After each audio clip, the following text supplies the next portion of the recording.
Hey fam, and welcome to the Happily Ever Active podcast powered by Fit for the Magic, where Disney magic meets health and wellness.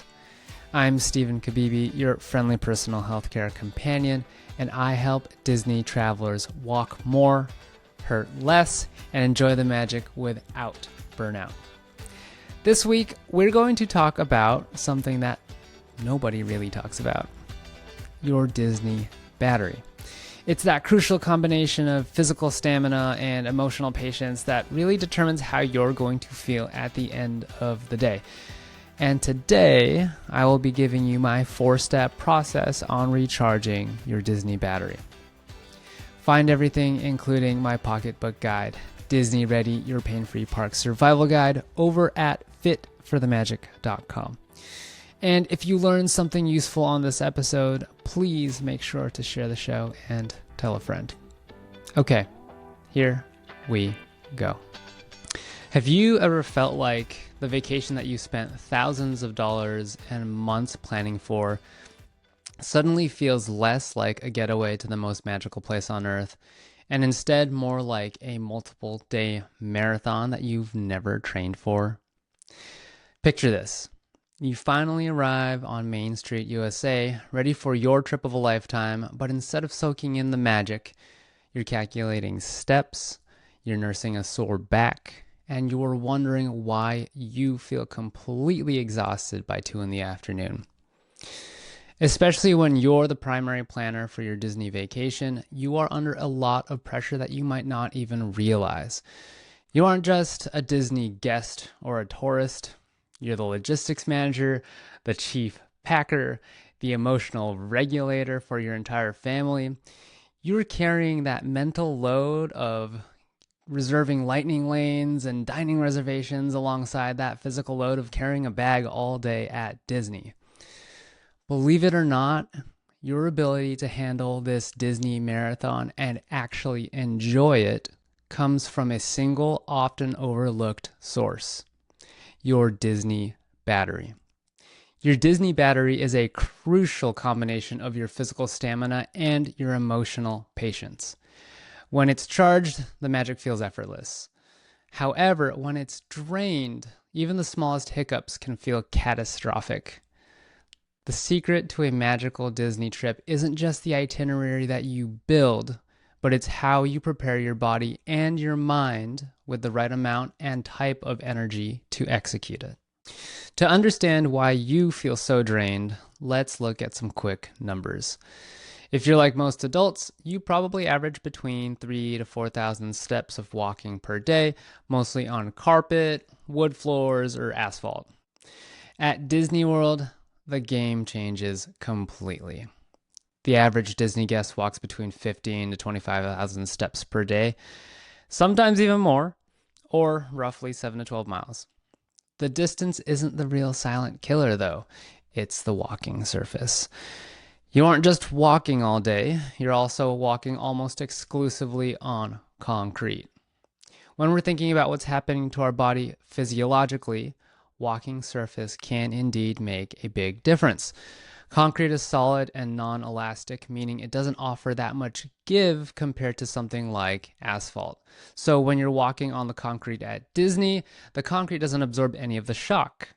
Instead, your body ends up absorbing that shock directly into your feet, knees, hips, low back, and up the spine.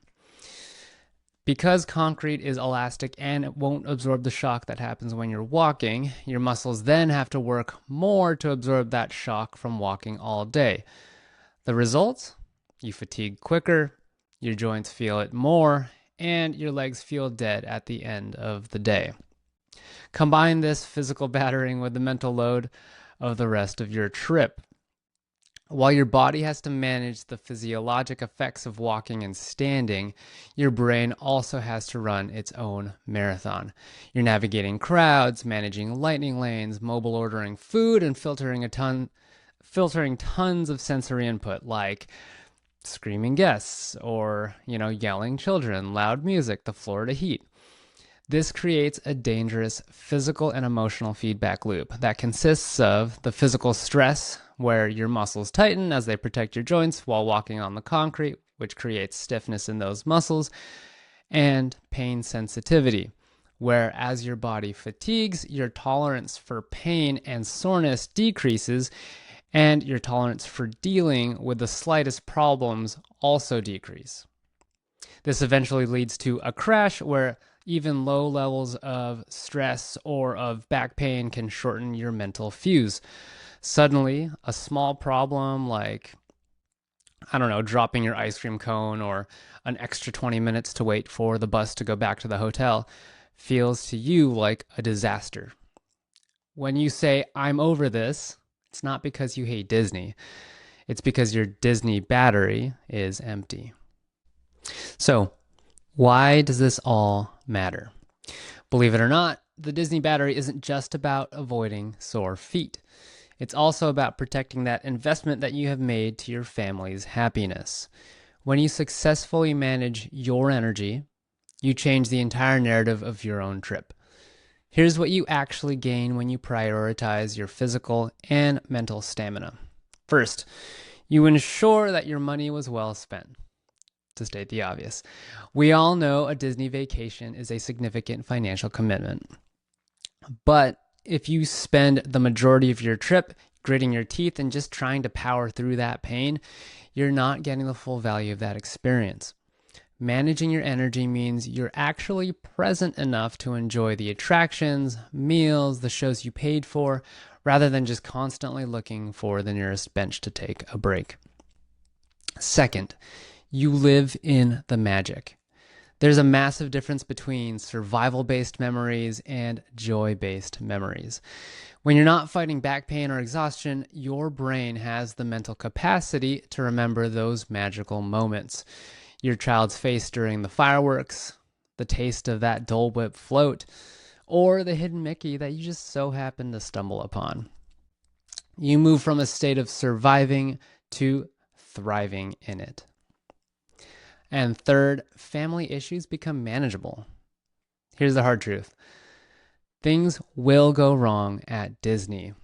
Rides will break down, kids will get tired, other guests might be rude. If your battery is drained, these common hitches will feel like vacation-draining catastrophes. But when you manage your stress, you'll have the patience to handle problems that are out of your control with grace. You'll be able to pivot plans without a meltdown because your Disney battery isn't already empty. Now, if the benefits are clear, why do so few people actually train for their Disney vacation?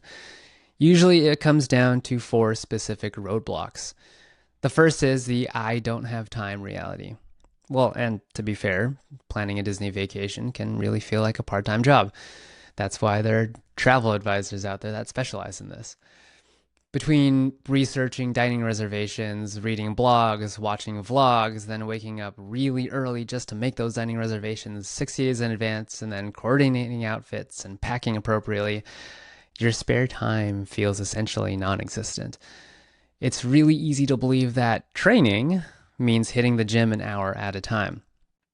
This belief then creates a mental barrier because you view exercise as some sort of time-sucking black hole.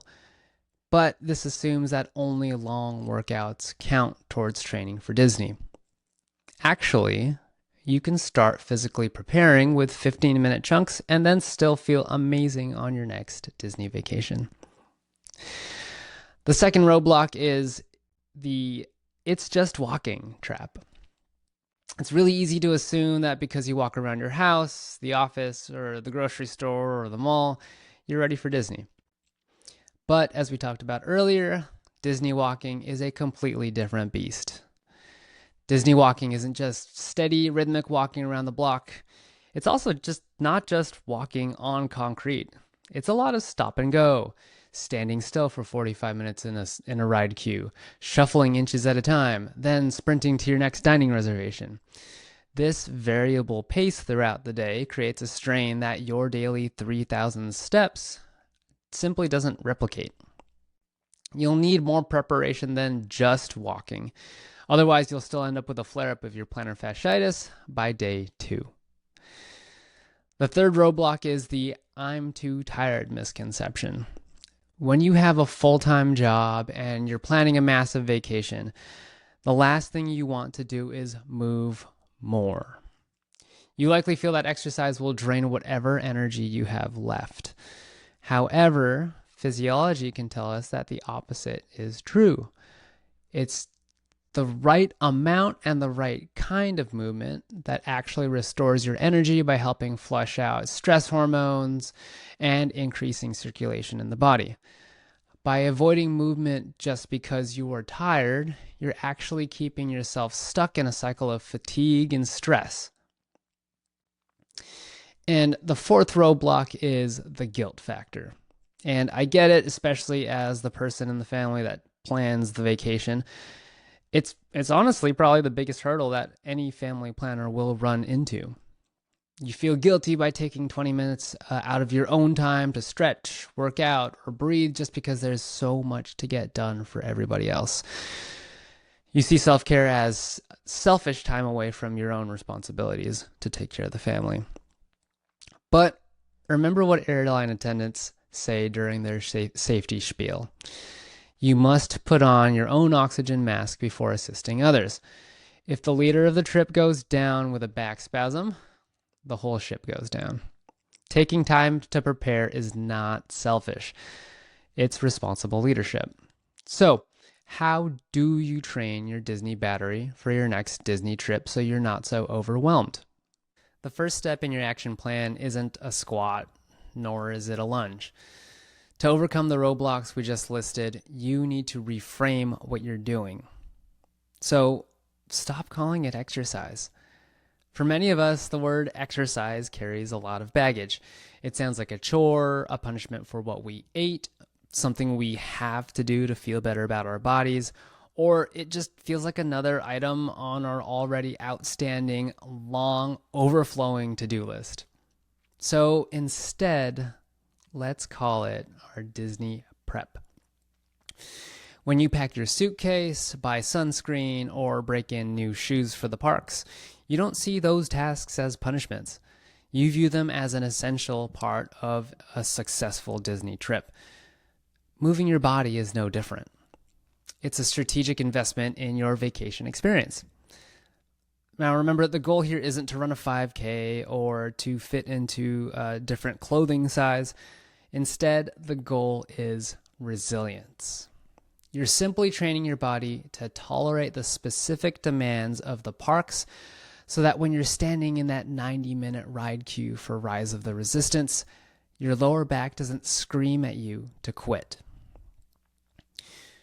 Once you've reframed the purpose of your movement, the next step is to integrate Disney prep into your busy life without overwhelming your schedule.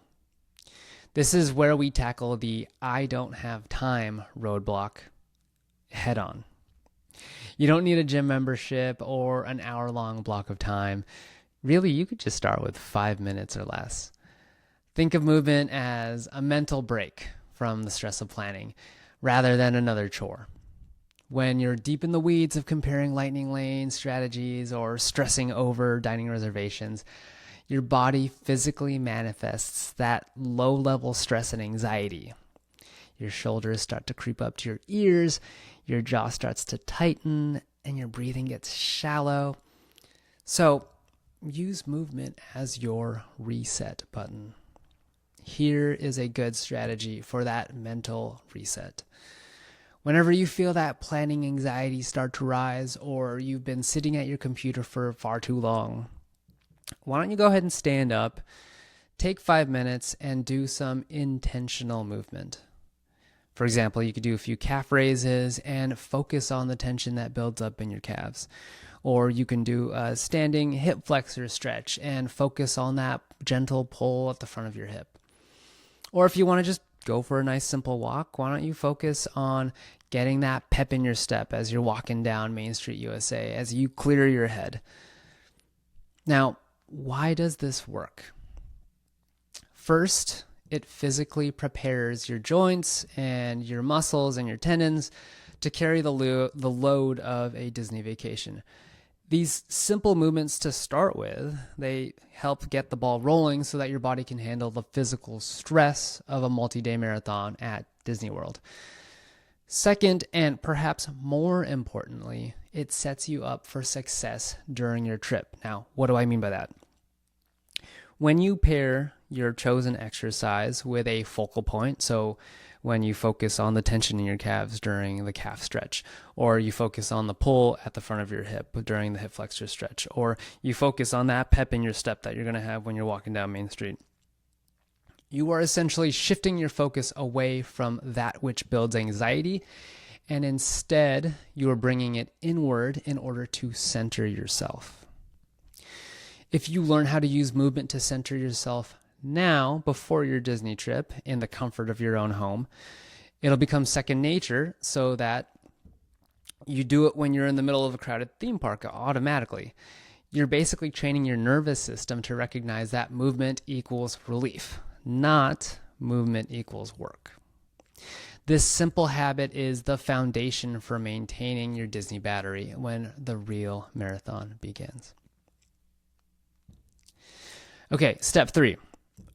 Remember, your preparation for Disney is something you do at home. It's a rehearsal. When you're in the parks, it's really easy to get caught up with the go, go, go mentality. You have a lightning lane to catch in 10 minutes, a dining reservation to catch in an hour, and then a parade to catch at 3 o'clock. In this rush, most people get caught up and they ignore their body's dashboard until the engine starts smoking. Now, to prevent that type of burnout, I want you to visualize your energy and your body like a traffic light. We've talked about this concept in the past, but to recap, a green light means you feel great, you feel energized, you feel free, like keep going, you're good. On the other hand, a red light means you're in significant pain or soreness, you're starting to snap at your family at the smallest things, or you're just unable to take another step. You've basically crashed. The secret to longevity is catching yourself when the light turns yellow. Your body is really smart. It gives you signals before it's too late. But the thing is, you need to recognize those signs long before you hit the red light. The yellow light gives you these subtle cues that stress is accumulating in your body, whether that's physical or mental stress. The most common signals of the yellow light are the following. You clench your jaw, which tends to happen when you're navigating large, busy crowds. Your shoulders start to creep up towards your ears and you get into this hunched, rounded posture. You start to have short and shallow breaths instead of long, gradual, slow breaths. And you may even have a specific dull ache in your lower back or your feet. When you start to notice these signs, do not push through them. If you ignore a yellow light, the red light is usually just around the corner. Instead, pull over. Find a quiet spot, find a bench in the shade, in the back corner of a quick service restaurant, or just even get into a quiet ride. I don't know, like Living with the Land. It's great. First, stop moving, take a seat. Take a load off your feet just for a moment. Second, breathe. Take 5 deep, long breaths. Long breaths on the inhale. Long breaths on the exhale. Turn off that fight or flight response that's going on in your body. And then finally, do a little stretch. Do a quick standing calf stretch or a quick standing hip flexor stretch. It doesn't have to be very long, just enough for you to take a breath, take a second, and center yourself. It really might sound counterintuitive to stop when you have a schedule to keep up with, but I guarantee you, if you take 5 minutes, not even 5 minutes, if you take like 1 to 2 minutes just to address that yellow light earlier in the day, that can save you from losing 2, 3, 4 hours that a red light can cause you to really just ruin the rest of your day. Okay, step 4, you've survived the day. You've walked 20,000 steps, you've navigated large crowds and the occasional, agitated Disney guest. You've now made it back to your resort. The temptation is to collapse into your bed and completely pass out, and I have to say, I've fallen victim to that more often than I'd like to admit. But I want you to resist that urge. Sleep alone is not enough to fix the damage done by a 12-hour park day. To wake up pain-free tomorrow, you need to promote your body's recovery system. Here is a simple recovery plan that fits into your evening routine. Now, before you even get to your resort, let's talk about eating and hydrating at dinner. Your body needs the right materials to rebuild that muscle tissue that you broke down during the day. So, refill on carbohydrates to replenish that glycogen in your muscles. Refill on protein to provide the amino acids necessary to repair those micro tears that happen throughout the day that can help prevent soreness. And then hydrate to offset that, up to like 5 pounds of water weight you might have lost just from sweating all day at Disney. And pro tip, aim to get this nutrition at least 2 hours before bedtime. That way you ensure yourself quality sleep at night. Because, eating a heavy meal right before your sleep can disrupt your sleep quality, which counteracts the recovery process. Okay, second, practice some light, gentle movement. Doesn't have to be fancy, doesn't have to be intense.